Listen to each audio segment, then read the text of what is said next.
What's up, everybody, and welcome back to Fireside Giants. I'm your host, Anthony Rivardo, joined by my co-host, Alex Wilson. And tomorrow, the New York Giants are back on the football field. Giants versus Jets, cross-stadium rivalry. Only a preseason game, but exciting nonetheless.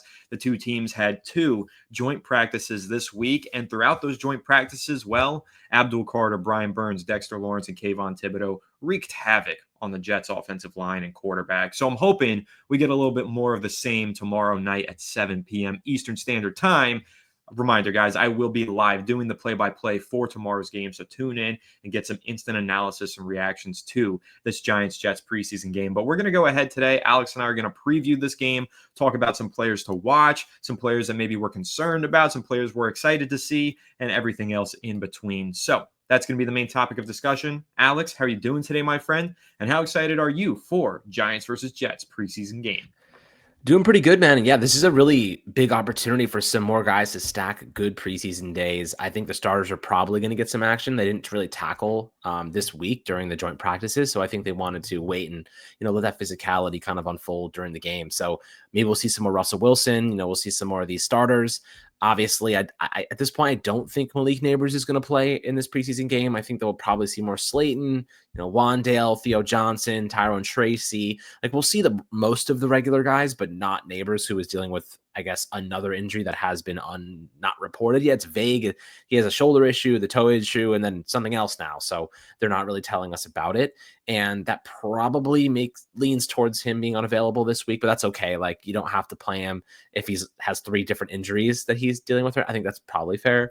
Not to rehash our previous debate a couple episodes ago, but this is a big game for guys like Mbow, who we're going to discuss, guys like Theo Johnson stacking good days, and Evan Neal, who should be practicing and playing this week. I mean, he did practice in joint practice. Apparently he was outstanding, according to Bob Papa, who I guess was watching him, and we'll see how that translates. We need guys like Evan Neal to be in the game. We need Jaylen Hyatt to be in the game and available. So those youngsters, guys that are unproven yet, still trying to find their role and provide value to this team, they have a lot to prove. And the Giants, these are the opportunities they have available to them to carve out specific roles. So is there anyone that comes to mind for you? I think, to me, though, Marcus Bow is the guy I'm locked in on personally. Yeah, I want to get into Marcus Bow and talk about him first and foremost. But actually, before we get there, I do want to just give some context to the listeners on this Malik Nabers injury, because I feel like it's underreported. A lot of you probably haven't heard about it. So what Alex is referencing is Jordan Rannon of ESPN yesterday on an episode of Breaking Big Blue, his podcast.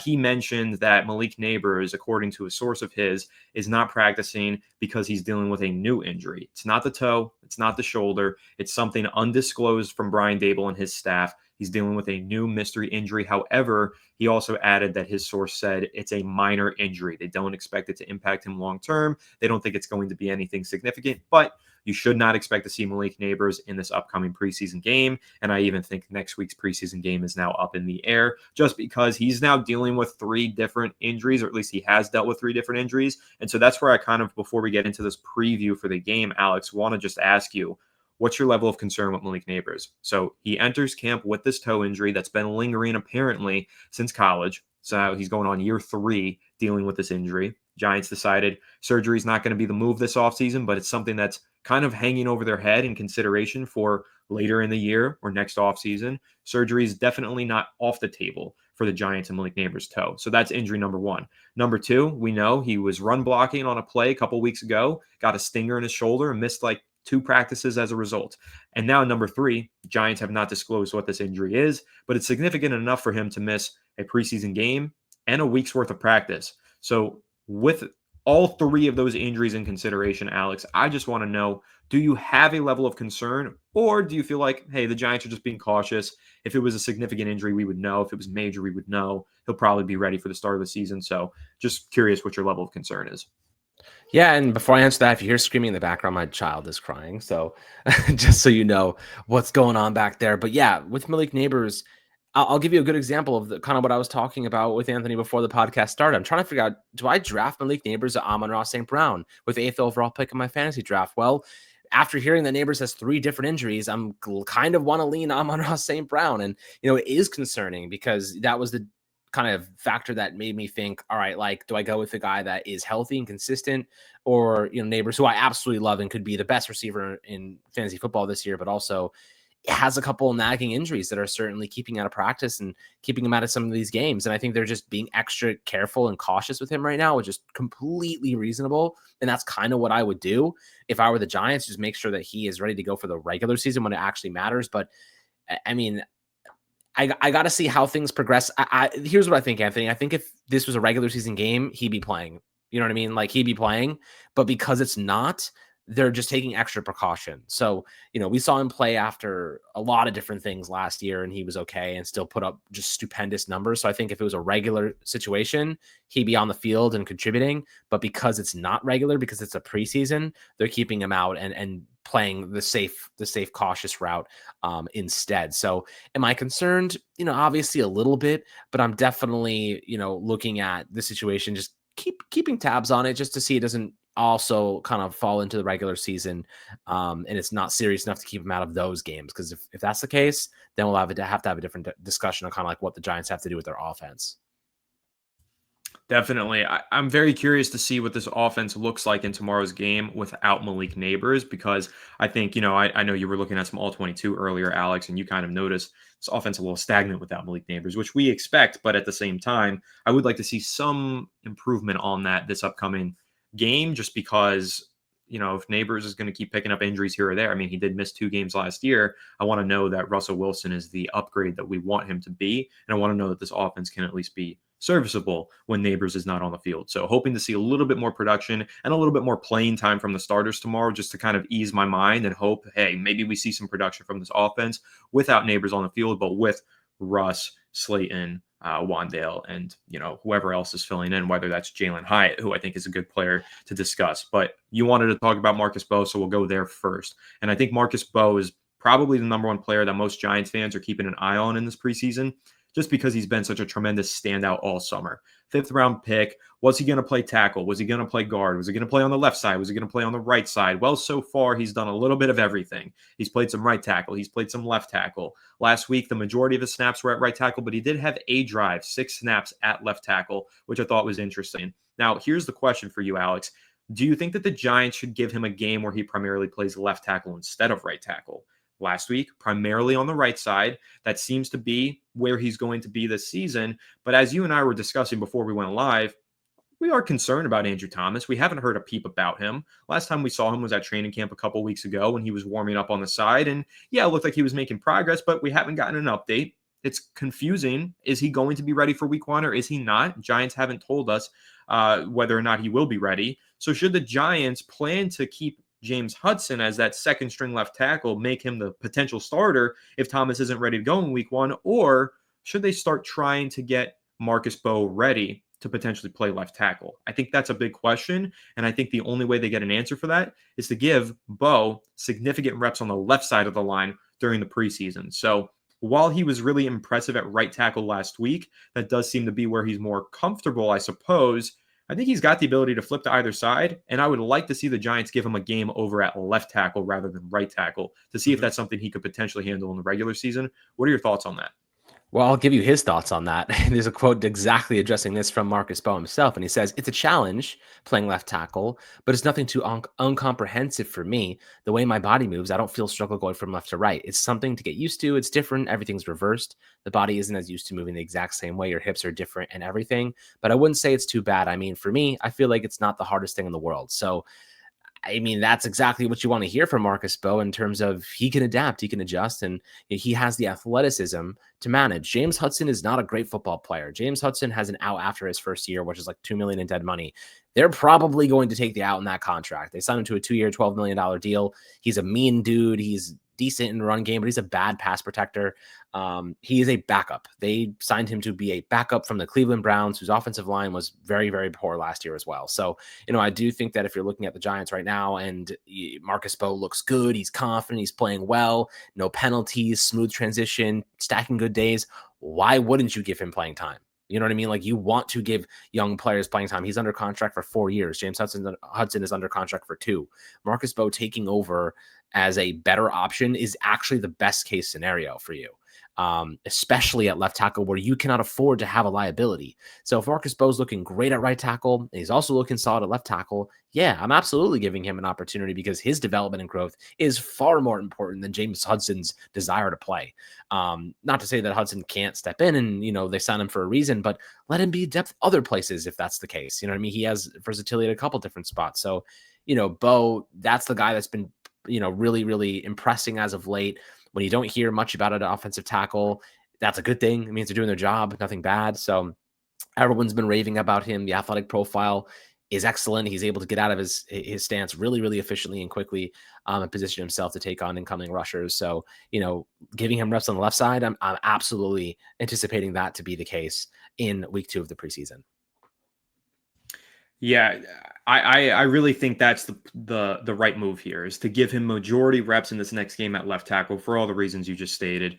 I think that would be wise for his development. I think it would be a good test for him. And I think there's also that third preseason game where maybe you split him at both of those spots, or maybe you have him go back to right tackle if left tackle isn't comfortable for him. But I think just getting him exposed to it, getting him used to it, just in case you got to turn to it, is important. And that's what the preseason is for. So very curious to see which side of the line they primarily have Bo on tomorrow.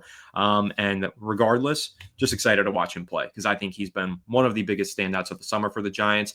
And he's definitely one of my favorite draft picks by the Giants. I think he's a great, tremendous talent. I'm really excited for more Marcus Bow in the second preseason game. But I want to go back to a player that we mentioned a little bit earlier, Alex, and that's Jaylen Hyatt. What's going on with him? Is he going to play? Is he even a part of this team anymore? Like, what's going on with Jaylen Hyatt? Where has he been?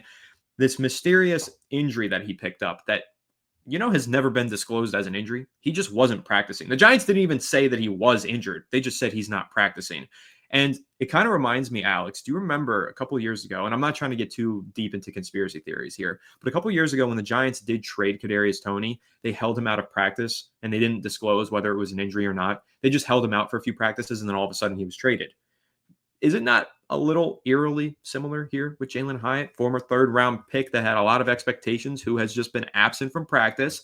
Now, we assume that he's probably injured. We assume the Giants want to get him on the field and want to keep him, but we haven't seen any indication that they're in a rush to see him on the field. So I don't know. Now they're giving first-team reps to Beaux Collins. They're letting pretty much everybody else play the position that Jaylen Hyatt's supposed to, and I am just curious whether or not he is going to be in that role of WR4 or not this season. Could he be on the trade block? Could he be a guy that gets moved, as a license plate guy seemingly hinted at on social media recently? So what are your expectations for Hyatt? Do you even think that he's going to play tomorrow? I feel like he hasn't practiced enough to play this week, so maybe not. But if he does play, what are you trying to see from him? And do you think that he's still got a chance to be a part of this offense? I mean, listen, if it was a regular season game, there's no shot he'd be practicing because he would have no chemistry with it or no, involvement in their game planning for the week. Because it's the preseason, we'll see. Maybe he gets in there with like the second or third string team if he's even healthy enough. He didn't have the health to participate in the joint practice and the team drills on Wednesday. So 3 days is a good chunk of time. Maybe he gets on the field, but if he does, it's definitely not going to be with the first team. It's going to be with the second and third team at the very most. And at this rate, like I see other guys contributing, like Lil Jordan Humphreys had a touchdown reception and he's been looking pretty good. You know what I mean? With Jackson Dart, which is extremely important.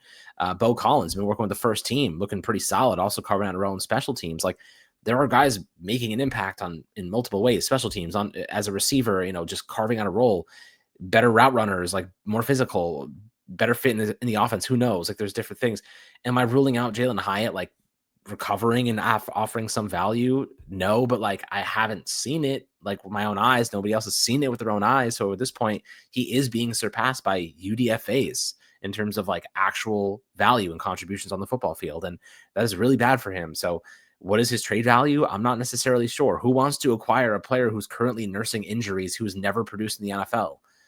Like, I don't know. What could they get for him? I'm not really sure. Maybe it's like a player swap for a similar player that like has struggled.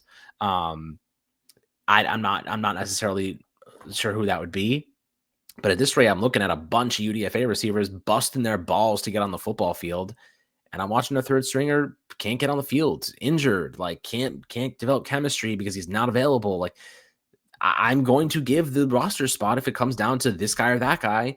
I'm going to give the roster spot to someone who's been contributing and on the field and available and may be able to contribute on special teams too. You know what I mean? Like, that's just personally how I would go about this right now. But like, there's still a small sliver of time left for Jaylen Hyatt to recover his stock. I'll give him the benefit of the doubt and say, he hasn't been ruled out yet. Maybe he probably will be today or maybe not. But if he returns for this game tomorrow and looks good and has some good practices and plays in the last preseason game, he can recover his stock. But if he doesn't play and things just don't materialize, I don't think he's going to be on this roster much longer. That's kind of how I feel. But I actually think he could be a cut candidate. Unfortunately, I think I have to agree. I'm very worried about his roster stability at this point and not entirely convinced that he is going to be on it just because he hasn't practiced or played enough. So, but I think this is a big test. If he is able to get out there tomorrow night and he does put up a good performance, if he has a couple receptions, maybe a touchdown, I think that's good progress towards getting back on the field. But the simple fact of the matter is Jaylen Hyatt has been outperformed by several wide receivers on the Giants depth chart so far this summer, including several undrafted rookie free agents. So I just don't know. If the guy is constantly being outperformed and also being unavailable, I just don't know how you roll with him going into the game. But all right, let's talk about Jackson Dart a little bit here, Alex, because what a performance in his debut. What are you trying to see from him in this second game? Because I said in the first one, I wanted to see poise. And that's exactly what I saw. And that's why I was so thrilled by his performance in that game against the Bills. But now that we're going into his second preseason game, are you looking for him to build on certain things? Are you looking for him to maybe eliminate certain things from his game? Like, what do you want to see? Because I'll go out there and throw my idea for what I want to see from him. Protect your body a little bit better. He had that one run for about 20 yards and he dove headfirst into contact. Get down. Let's slide. Protect yourself. A, it's the preseason. B, you're the future of the franchise. No need to get an injury and miss some practice reps. So that's the number one thing that I want to see. And also knowing that the Giants offensive line played great last week.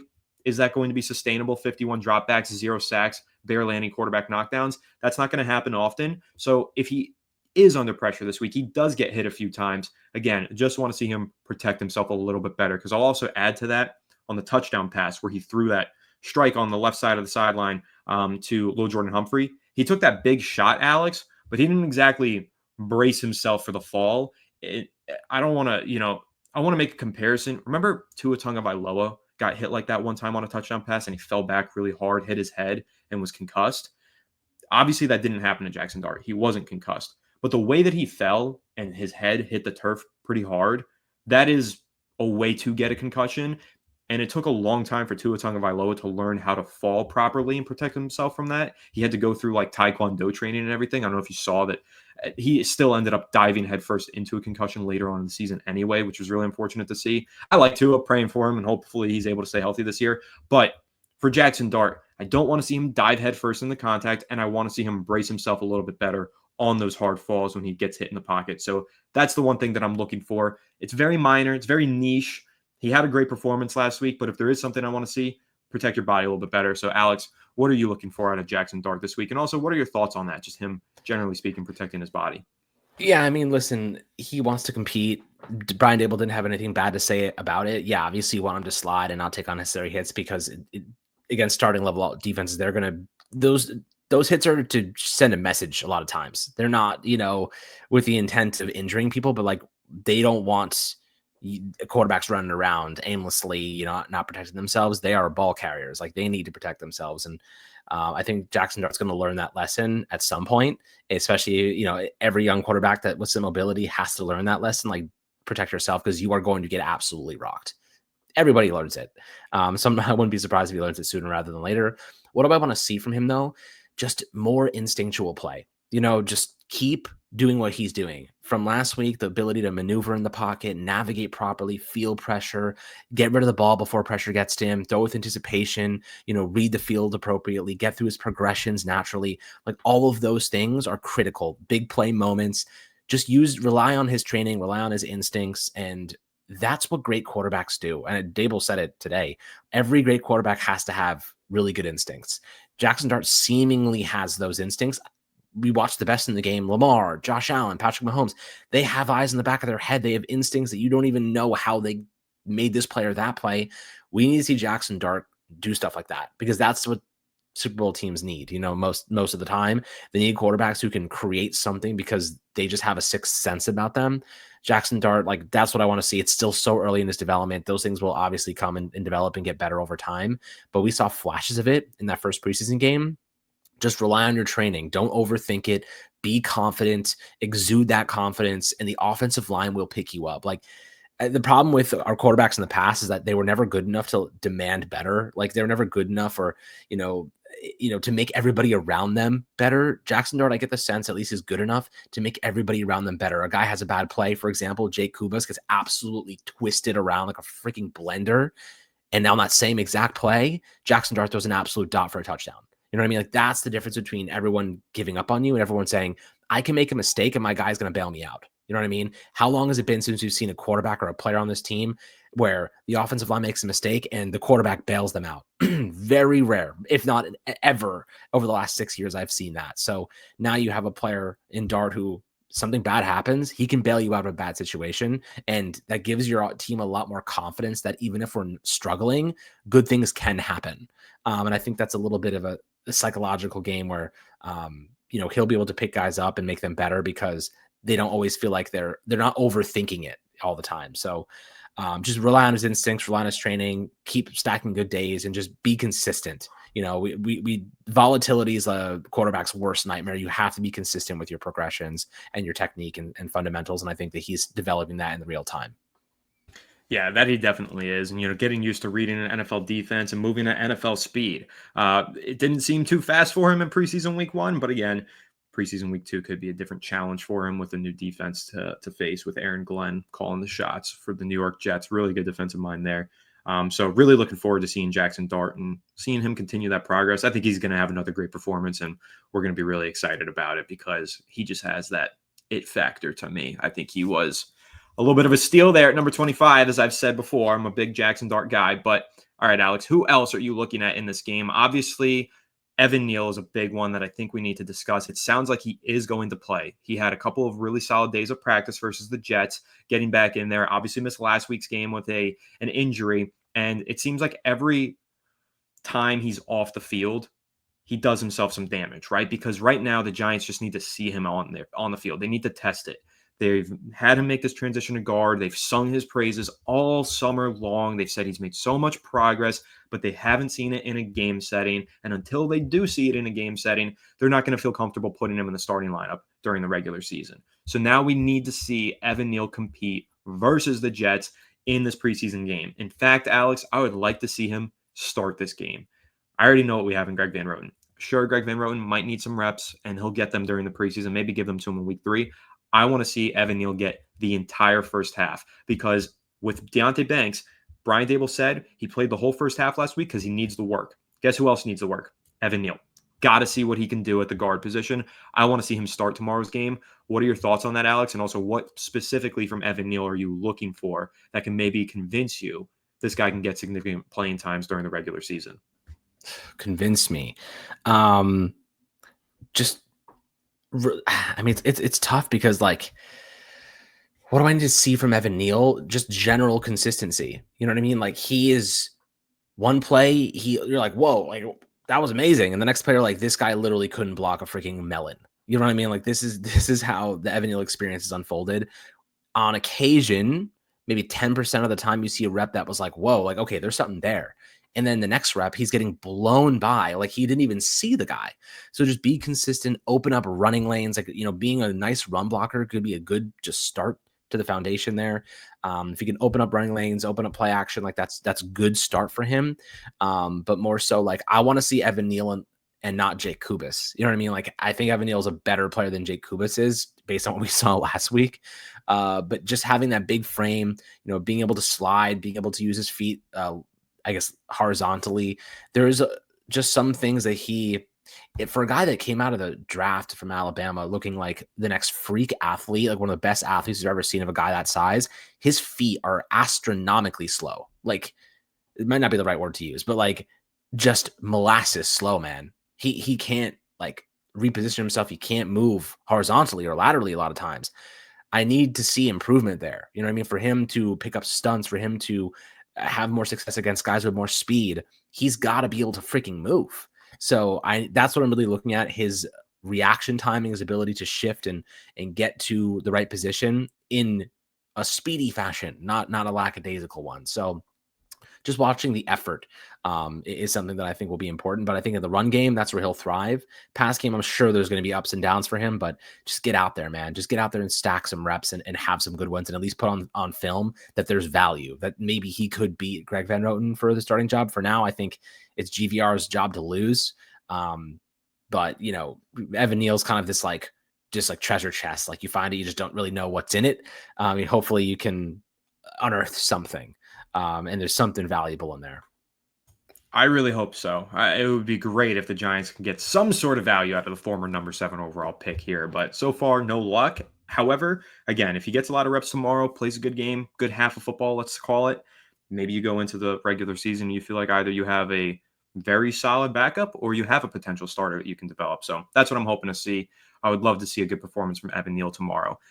Also, I would like to see a good performance out of Darius Alexander. I've said this, I think this will be my 3rd episode in a row saying this, Alex, but I think a lot of fans have overreacted to the way Darius Alexander performed in week 1 of the preseason. I do not think that he looked bad. I think that he looked fine. He just didn't look standout stellar like Abdul Carter and the rest of these rookies did. And so for that reason, Giants fans are a little mellow on Darius Alexander, although some of them are like totally sour on him. And I think, guys, slow down. 1 preseason game, guy was hurt in the spring. But I would like to see him have a better performance. I would like to see Darius Alexander go out there and show that he's making progress. We want every rookie to be better than they were the last week. We want to see progress and development, week to week progression. And so for Darius Alexander, some of the reps that he lost in the run game, win those reps this week. Win a couple more of them. That's what I would like to see. But generally speaking, I'll tie this into Darius Alexander, but also the interior defensive line, Alex. What are you looking for from those depth pieces, from those players down there? Dexter Lawrence, maybe he gets some reps this week. There is a possibility. He did practice quite a bit in those joint practices. He might get bubble wrapped. We'll see. But just from the interior defensive line and the run defense, what do you want to see? Because I do feel like that is an area of concern here for the Giants defense, is their ability to stop the run. I mean, the guy that I'm looking at is Darius Alexander, who, had an uneventful first preseason game we talked about in this week. And I'm excited to see him stack good days and, hopefully have a good, much more improved performance where he's using that leverage, using the talents that we saw at Toledo, in the NFL. And he looked a little bit out of sorts in that first game. He looked like he wasn't really ready physically. But apparently this week at joint practices, he was excellent. Had a sack, had a couple of really nice moves, was doing all sorts of good stuff. And he's been, like you mentioned, Dexter Lawrence has taken him under his wing, and I think that's just critical. So really excited to see Darius Alexander and him get another opportunity to have a really good day. Roy Robertson Harris, a guy who I think probably has that starting DT2 spot at least locked up for now. DJ Davidson had a pretty good game last week. So Giants have a pretty decent amount of depth, I'd say. Outside of Dexter Lawrence, I'd say like the starting level outside of Lawrence is a little bit like suspect and what if, but the depth there in terms of like guys that can plug and play and at least be serviceable, they have a lot of that. They have a lot of serviceability. They don't have like a maybe true and tried DT2 right now, but I think Alexander's upside definitely offers us that optimism and hope. And then the rest of those guys, Davidson, Roy Robertson Harris, Raheem Nunez-Roche, just really good depth pieces. Yeah, I'm with you. I would love to just see some good run-stopping capabilities from those depth pieces, especially. Like DJ Davidson had a nice sack, and he's been a little bit disruptive as a pass rusher. Stop the run, though. Like, that's got to be number 1 priority for that interior defensive line, just because the run defense was pretty poor last year, although to the credit of the defense, or not credit to the defense, but to kind of, take some of the pressure off their shoulders. A lot of the reason why they couldn't stop the run last year is because the score was so lopsided and teams were just running the ball to run out the clock. So that's why their run defense numbers looked so poor last year, in my opinion. But hopefully we do see some upgrades and some progress in that regard. I think that's going to start with the interior defensive line depth. But Alex, last thing that I want to say that I'm really looking forward to in this game, and this isn't specific to any player position, this is for the whole team. We want to see intensity. Aaron Glenn, as the head coach of the Jets here, I think is really going to change their culture because he's going to bring intensity. And I think he already has. The Jets are going to be a team this year that are going to get into fights, and they're going to punch you in the mouth. They're probably going to lose a lot of games, but they're not going to go down easy. They're going to go down swinging, fighting, screaming, cursing, kicking, and crying. That's going to be the Jets this year. And so I know it's only the preseason, but I want to see some punches thrown, and I want to see some intensity. Like, I want to see the Giants go out there and say, hey, you're an intense football team. We're going to match that. We're going to exceed that, because I don't think the Giants have had that the last 2 years. I feel like they've been very apathetic. They've lost a lot of football games, and they've lost that intensity. But this is a new season. The slate is wiped clean, and they've got a new brand identity. And I'm really excited to see that identity. But part of that identity has to be power and intensity. Go out there and punch the Jets in the face. That's something that I really want to see in this game. Yeah, I mean, if there's one guy that's probably going to get to a fight, it is actually James Hudson. He's been kind of the guy that's brawling. But yeah, the Jets are scrappy. They're going to be trying to prove that they're scrappy and physical. Aaron Glenn's defenses usually are like that. The Giants, under Shane Bowen, not necessarily like a physically imposing kind of team last year. They were, in fact, kind of got battered around a little bit more than anything else. But that pass rush now, obviously we're talking about the first stringers, but I think that pass rush is going to dominate the Jets. Like, I don't think the Jets are going to score a point in the first quarter, probably. And I think that the second team, then we'll start to see more offense kind of trickle in. But yeah, like when it comes to the Giants being physical, that's like the Giants football I know, the brand I know from when we were kids. That team just destroyed people. Like they stole souls from people. They imposed fear in people. This Giants defense has yet to prove that. They have not really done that. In fact, they've done the opposite. They've given life to a lot of offenses. I need them to take life from them. I need them to strip them of any will to compete. That is what, I mean, the NFL makes it kind of hard these days because you can't really hit that much. But like within the bounds of the rules nowadays, like I'm okay with a penalty sometimes if it means imposing your will and setting the tone. Football and sports in general is a game of momentum. If you can change the momentum with a big play, with a big hit, with a big moment, take that opportunity. Just don't be stupid about it. So, I do think for the Giants, that pass rush is going to be their motor. It's going to be their momentum setter, the momentum changer. I want to see that physicality from the edge rushers. And Burns, he's been talking up a big game and he's been proving it in practice. So we'll be watching him. The linebackers, Micah McFadden, dude's freaking absolutely hammering people. He's killing everybody. Like I want to see these guys hit the hell out of people and leave that impact. Drew Phillips, another guy that just is fearless when it comes to tackling. They have a lot of guys that are fearless tacklers, and I think that's a really good place to start from a physical standpoint. Totally agreed. I want to see physicality. I want to see intensity. And the last thing that I'm going to say I want to see, Abdul Carter needs a haircut. I want to see this man get a sack tomorrow. Let's see Abdul Carter bring down Justin Fields. I'm pretty sure that the Jets starters are going to play. And I think the Giants starters are going to get some reps. He was beating up on Armand Mbow, this rookie offensive tackle. Olu Fashanu, the second-year first-round pick offensive tackle as well. He was beating up on those guys during the joint practices. Do it again. Beat up on them in the game setting and bring down Justin Fields and go get yourself a nice haircut in preparation for the regular season, Abdul. That's what I want to see. I want to see an Abdul Carter sack, and I want to scream about it because I'll be live with Matt O'Leary, a Jets content creator, tomorrow night doing the play-by-play with him, and I want to rub it in his face. I want to scream at him and say, yeah, Abdul Carter just brought down your shitty quarterback. That's what we're going to be excited about. So let's go. Giants versus Jets tomorrow night. I can't wait. Make sure you guys do tune in to the live stream. It's going to be a lot of fun. Alex will probably pop in at some point. Maybe not, but we will see. Probably, though. But either way, it's going to be a fun time. And again, just can't wait for Giants versus Jets and really excited for this preseason complete. And then we get into the regular season. It's going to be a lot of fun. So stay tuned to Fireside Giants. Make sure you leave a like if you enjoyed. Subscribe to the channel if you're new. Ring the bell so you don't miss an episode and comment your thoughts down below in the comment section. If you're listening to Apple or Spotify, make sure you leave us a 5-star review. Go ahead and follow us on all of our social media channels at Fireside Giants. Without further ado, catch you on the next one. Have a good one. And let's go, New York Giants, the big brothers in that MetLife Stadium.